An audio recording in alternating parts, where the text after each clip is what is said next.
Hola, ¿qué tal? Muy buenos días. Saludos desde el Centro Nacional de Prevención de Desastres en la Ciudad de México. Mi nombre es Marina Rodríguez. Agradezco la invitación para presentar la introducción a la capacitación del día de hoy.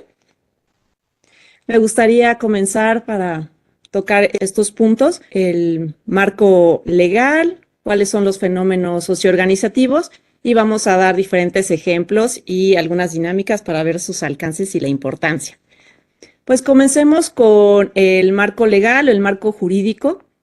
La Ley General de Protección Civil en México está desde 2012 y es la que establece las bases para la organización y la coordinación de precisamente las acciones que están destinadas a prevenir, a mitigar y a responder a los desastres o emergencias, ¿no? Digamos que de una manera muy resumida, ¿no? Este marco legal, esta ley general, es la que establece las bases para los tres órdenes de gobierno, el federal, el estatal y el municipal, cuáles son los roles, cuáles son sus competencias y sus responsabilidades, además de promover, ¿no?, las participaciones en la planificación, cuál es toda la participación ciudadana, y muy importante que es un enfoque que ya está transitando hacia una gestión integral de riesgos.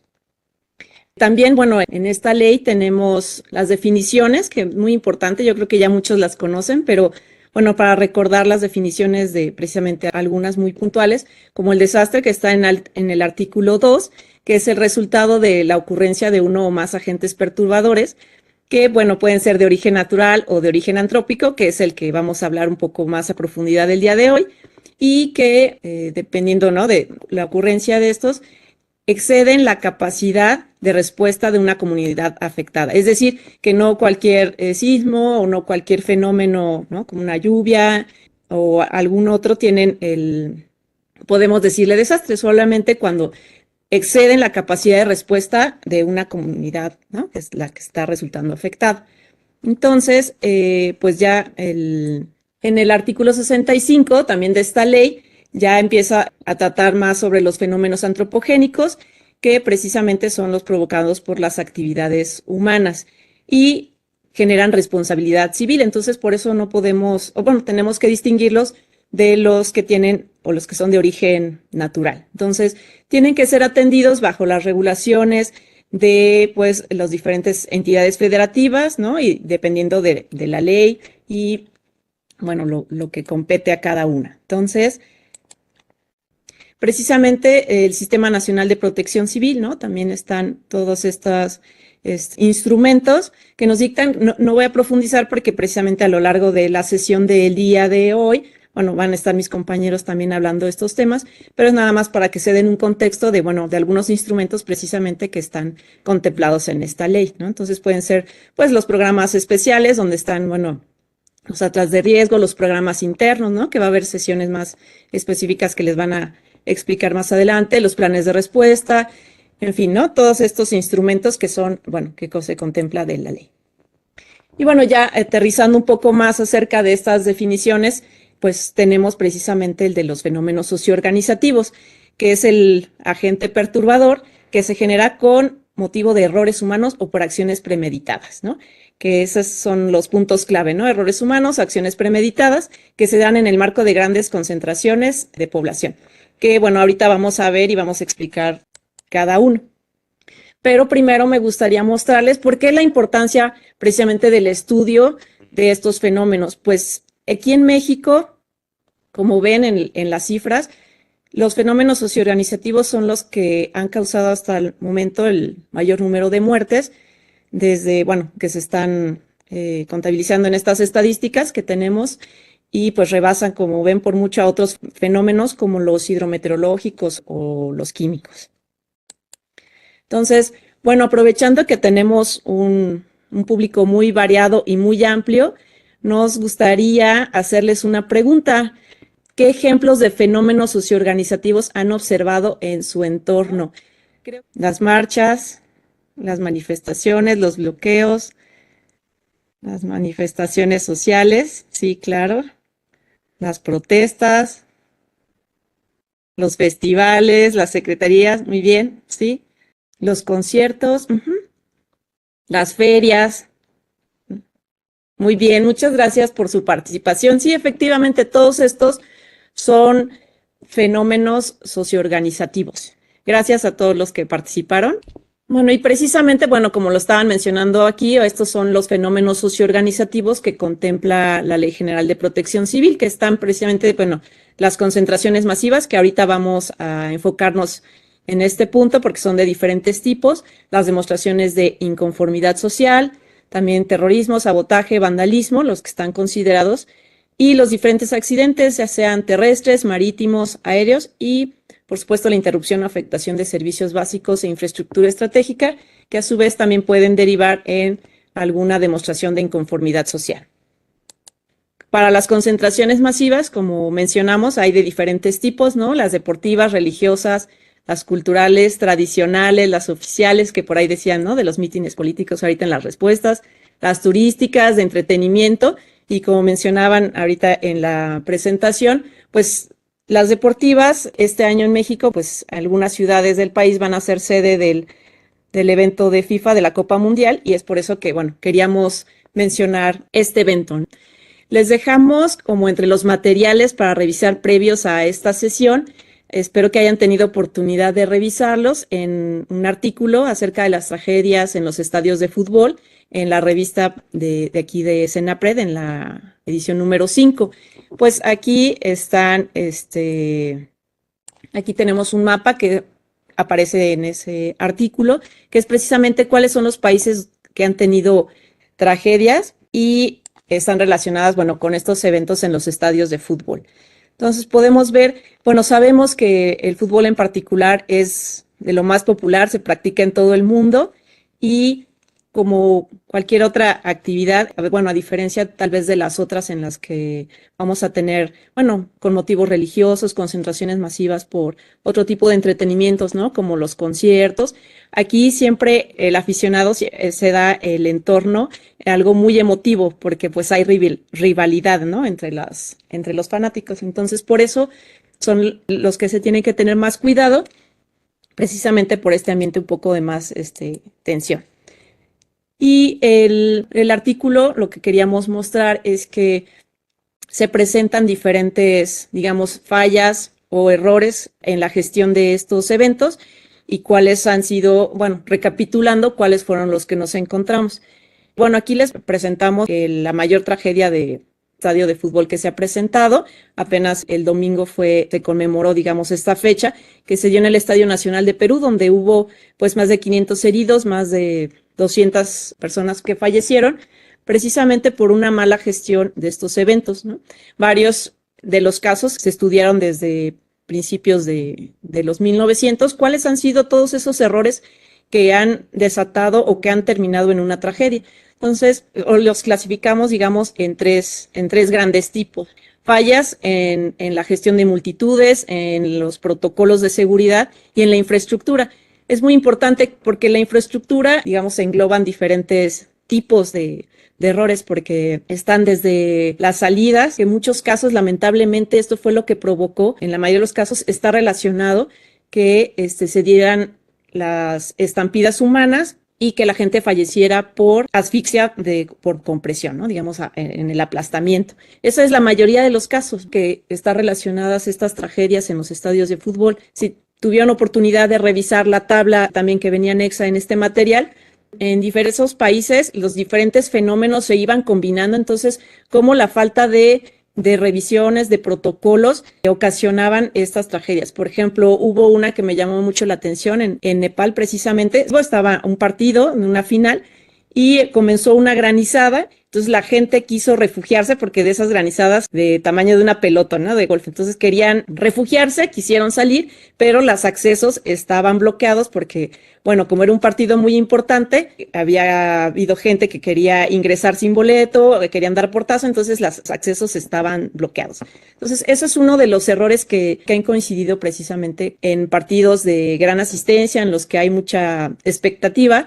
También ha ocurrido incendios obviamente fallas en la infraestructura, la falta de mantenimiento. Sí, como mencionan, en el estadio de CU también tenemos un caso, sí está reportado en el artículo, precisamente también, ¿no? Tienen relación con las entradas, era un partido de la final y pues la asistencia ya había sobrecupo, ¿no? Entonces, este es un ejemplo, creo que fútbol es muy popular, es un gran ejemplo de cómo tenemos precisamente que enfocarnos, cuáles han sido las fallas en estos eventos y ya identificados cuáles son algunos de los puntos y cuáles son los que tenemos que seguir atendiendo. Entonces, por ejemplo, en los encuentros que son de gran rivalidad deportiva, como en los clásicos, en las finales, aquí, pues sí se han modificado diferentes protocolos porque durante los 80s, en los 90s, la brutalidad policíaca también era uno de los elementos, ¿no? El uso de gases lacrimógenos ya se ha reducido, provocaban pánico y generaban las estampidas. Son diferentes puntos los que se tienen que analizar previamente a cualquiera de los eventos y tienen que estar muy bien monitoreados todos los protocolos precisamente para promover una cultura de seguridad. Continuamos con los otros fenómenos, aquí son de tipo religioso. El número de fallecidos durante la gran peregrinación anual a la Meca superó los 1000, según un recuento realizado este jueves por la AFP con base en cifras oficiales. En total, 1081 personas de unos 10 países murieron este año en Arabia Saudita durante el Hajj, uno de los 5 pilares del Islam con el que debe cumplir todo musulmán que disponga de medios suficientes para ello. 658 de los fallecidos eran de nacionalidad egipcia, de los cuales 630 se encontraban en situación irregular en Arabia Saudita, que con motivo de la peregrinación distribuye cada año visados por país con base en un sistema de cuotas. El Hajj, cuyas fechas vienen determinadas por el calendario lunar islámico, cayó este año a las puertas del abrasador verano saudita, con temperaturas de hasta 51,8 grados Celsius en la Gran Mezquita de la Meca, según el Centro Meteorológico Nacional. Los peregrinos irregulares son más vulnerables al calor extremo, pues a falta de documentos oficiales no pueden acceder a los espacios con aire acondicionado habilitados por las autoridades sauditas, que este año recibieron a 1,8 millones de peregrinos autorizados. Además de los egipcios, murieron peregrinos de Malasia, Pakistán, India, Jordania, Indonesia, Irán, Senegal, Túnez y el Kurdistán iraquí. También hay desaparecidos y sus parientes los buscan en los hospitales de la zona.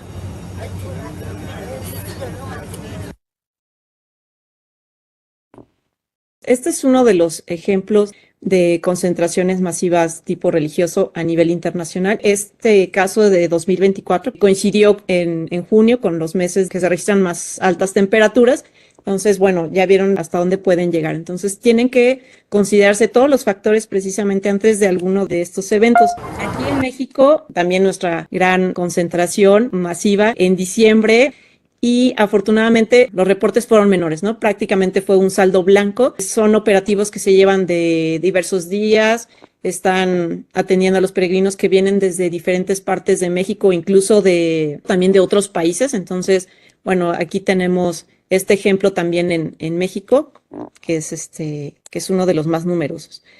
Aquí, este evento que hubo en México con los Monster Truck, estos fue en 2013, y bueno, lamentablemente personas fallecieron y recientemente hubo uno en Colombia. Bueno, ahorita ponemos el video, pero verán que el escenario está instalado muy precariamente, las personas están muy expuestas, hay una ausencia de diferentes protocolos. Si ven, en ambos casos están muy cerca las personas y increíble que si ya se había dado este problema, esta tragedia aquí en México, pues se repitieron o vemos el mismo patrón de errores que llevaron igualmente a la tragedia.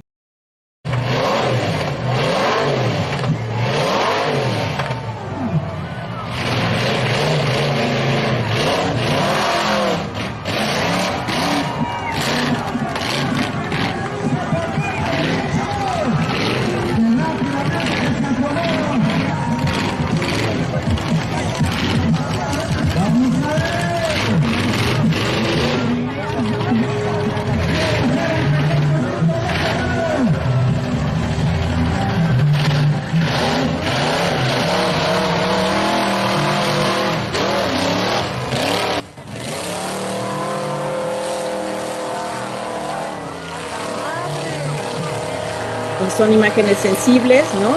Pero podemos ver que estaban muy cerca todas las personas que estaban observando este espectáculo, ¿no? Y bueno, corren diferentes minutos, está están pidiendo auxilios, todavía ni siquiera se estaban dando cuenta todos, ¿no? Para que fueran a ayudar a las personas que estaban heridas.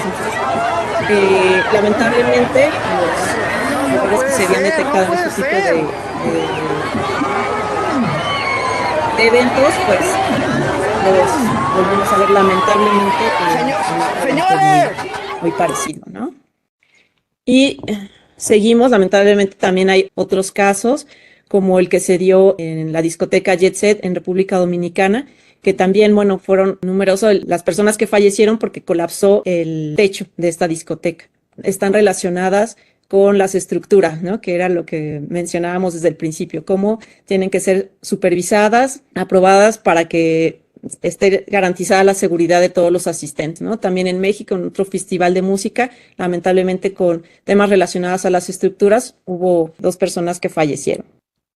En los templetes de los mítines políticos, como habían mencionado algunos de los ejemplos, también tuvimos el caso en México durante las campañas políticas. Tenemos casos en los que no han terminado en tragedia. En este año se rompió el récord de asistencia en la plancha del Zócalo aquí en la Ciudad de México para el concierto de Shakira y nos reportaban de la coordinación que fue un saldo blanco. Entonces estaban los operativos y todos los compañeros estuvieron muy al pendiente para que tuviera pues un saldo blanco. Y también recientemente está la visita de los BTS que estuvieron dando conciertos aquí en la Ciudad de México, que atrajeron a un gran número de personas que incluso no tenían boleto, pero se congregaron alrededor del estadio. Se calcula que fueron más de 70,000 personas, teniendo también al mismo tiempo otros eventos, otros conciertos masivos. Entonces, bueno, sí fue todo un reto en cuestiones logísticas para estas demandas de entretenimiento.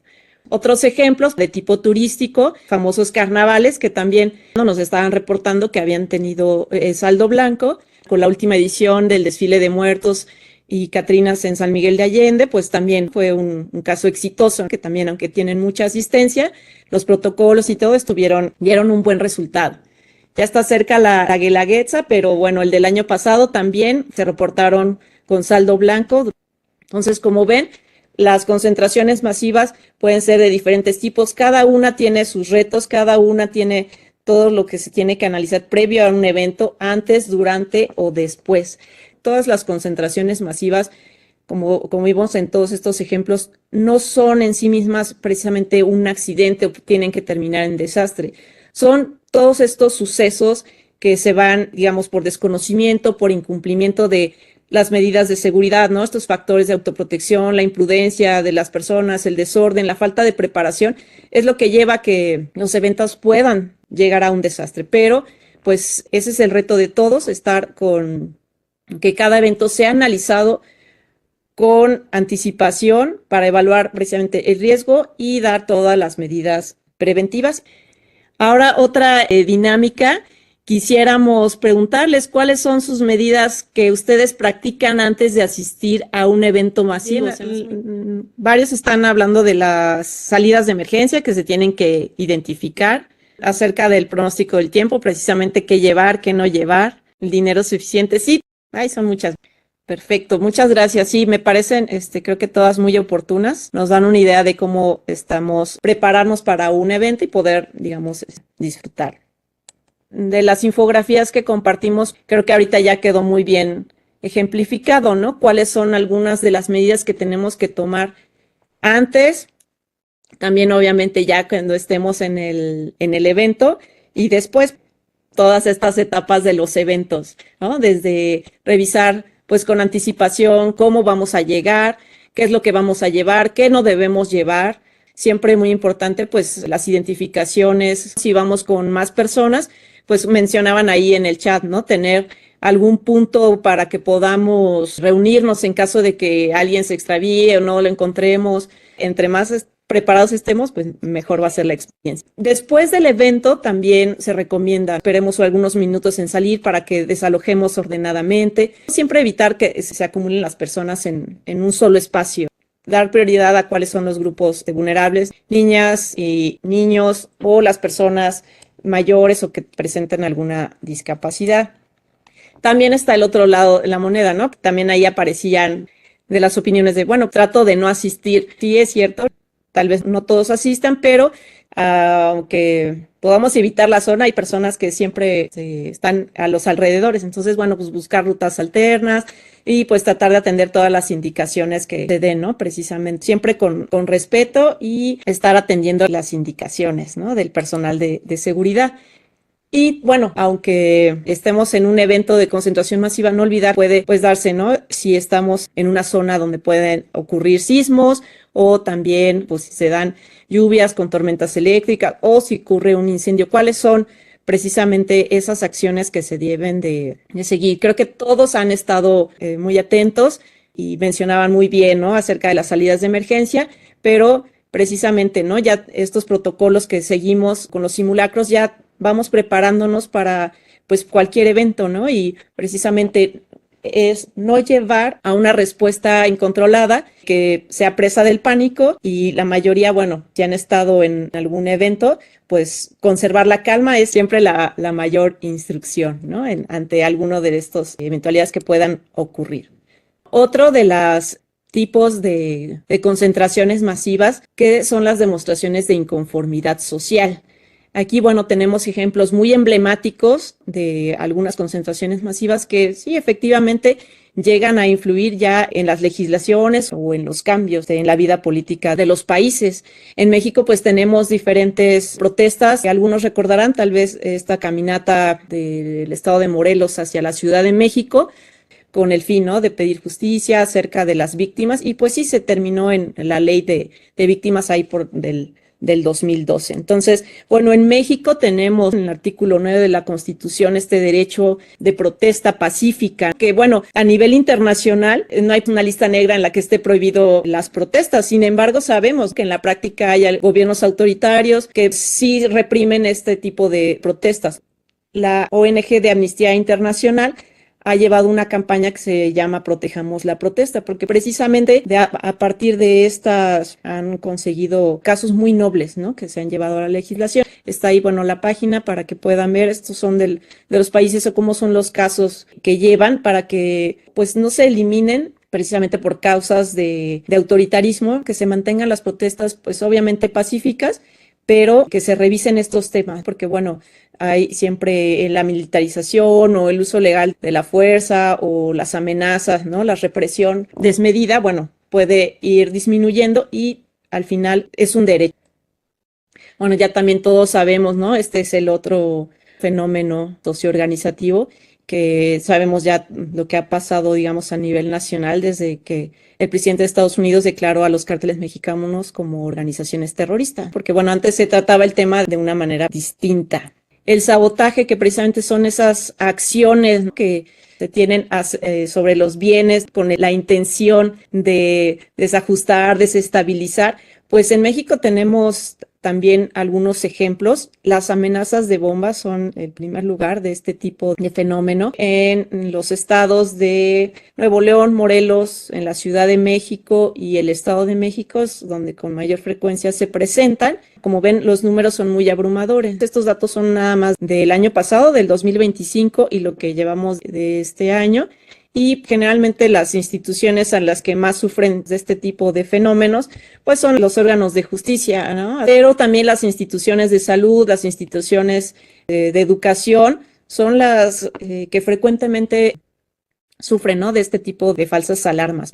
Platicábamos con personal del IMSS que nos decían, es terrible, ¿no?, cuando surgen estos llamadas o estos avisos de las amenazas de bomba, porque se no tiene idea de lo complicado que es desalojar un hospital.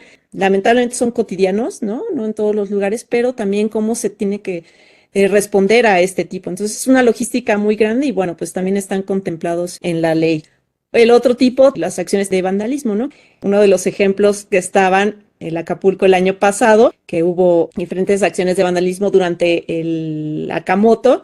Y bueno, estuvieron revisando en el estado de Guerrero, nos decían, bueno, pues ya este año, aunque no, precisamente no se convocó, que era una de las medidas, la gente asistió, pero hasta donde tenemos el reporte fue de saldo blanco. Y ya entrando en los últimos, pues están los accidentes de transporte. que precisamente son los que cobran un gran número de víctimas cada año. Por eso las cifras de los fenómenos socioorganizativos tan altas de personas que fallecen a causa de estos fenómenos. Entonces, bueno, pues tenemos los terrestres, los aéreos, los acuáticos.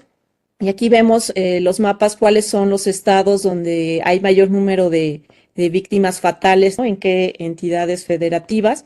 Estos son de números estadísticas de INEGI de 2024. Entonces podemos ver hacia dónde se concentran, cuáles son los estados, digamos, del centro, ¿no? Con mayor número de víctimas mortales. Y por otro lado están el mayor número de víctimas, pero de heridos. También estos accidentes dejan un gran número de víctimas con secuelas de salud muy graves. Es por esto que se ha visto en la Organización Mundial de la Salud tratar de sensibilizar acerca de este tema. Hay unas estadísticas que se hacen a nivel internacional, que es el estatus de reportes precisamente en la edición de 2023, todavía no ha salido la del 2024, pero nos evalúan precisamente, digamos, con ese fin, ¿no? De ir planteando los objetivos, cuáles son los puntos que se deben mejorar, cuáles son los puntos que estamos fallando para implementar las medidas que nos lleven a mejorarlo. Si gustan revisarlo, si están interesados en el tema, están estas publicaciones a nivel internacional. En México, el uso de cinturones de seguridad todavía es en lo que se tiene que hacer más hincapié. También los asientos para los menores y el uso de cascos en el caso de las motocicletas, las bicicletas y ahora los transportes también individuales. También están contemplados en este tipo de fenómenos, pues los accidentes de tren, los ferroviarios, que en México, bueno, si bien ha habido accidentes de descarrilamiento, no son tan altos, más bien los que son frecuentes son los vehículos que quieren ganarle o intentar ganarle al paso del tren y pues desafortunadamente no lo consiguen. Entonces, de acuerdo a las estadísticas, ese es el principal problema. Esa es una de las consecuencias fatales. Por otro lado, también los accidentes aéreos, dentro de los accidentes los que menor número de muertes causan. En algunos lugares de México, las avionetas o particulares son las que han tenido mayor número de accidentes. Bueno, pues también a nivel internacional. De los accidentes relacionados con los cuerpos de agua, se dan con menos frecuencia. Y ya por último, de esta lista de fenómenos está la interrupción y la afectación de servicios básicos y la infraestructura estratégica. La infraestructura estratégica es la que consideramos indispensable para proveer de bienes y servicios que, bueno, cualquiera de su destrucción o inhabilitación va en contra de la seguridad nacional. Estos fenómenos, dependiendo de la frecuencia, es lo que pueda provocar alguna concentración masiva, digamos, de protesta. Entonces, también los contemplamos.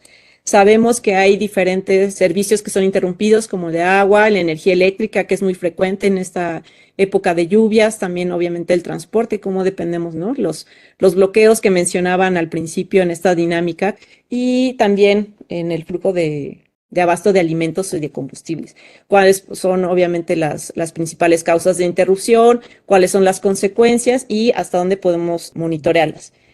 En la península de Yucatán, con frecuencia tenemos en las noticias de los apagones. También el año pasado hubo un apagón en un territorio muy grande de Europa, ¿no? En países como España, en Francia, estuvieron varias horas, ¿no? Sin el servicio de energía eléctrica. Y ya nada más, pues, para concluir precisamente, ¿no? Cómo todos formamos parte en esta sociedad que tenemos que mantenernos atentos como usuarios, como asistentes a eventos, todo el protocolo que debemos de seguir antes, durante y después de estos eventos. Yo les agradezco la atención y continuaremos con los otros temas. Muchas gracias.